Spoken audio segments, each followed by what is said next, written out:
Ayan. Si Mark ay nakagawa ng 84 pirasong cookies. Kung ang mga ito ay kanyang ilalagay sa 7 maliit na kahon, ilang pirasong cookies ang laman ng isang maliit na kahon? Ilan?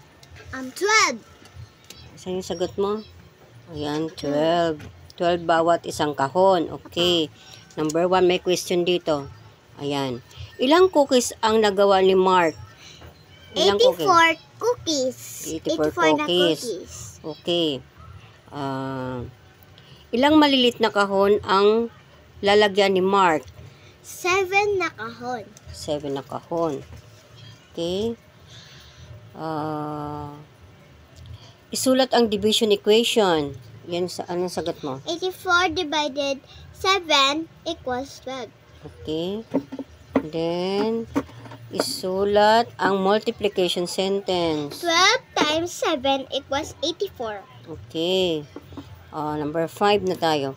Ilang pirasong cookies ang laman ng isang maliit na kahon? 12 bawat kahon. 12 bawat kahon. Okay.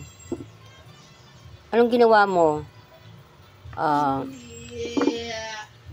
Dinivide mo, division or multiplication? Division. Division. Kaya nakuha mo yung 12 na kahon. Yeah. Okay, ayan. Tapos, times to. Okay. Ma? Ano? Ano pa ba, M-Dread?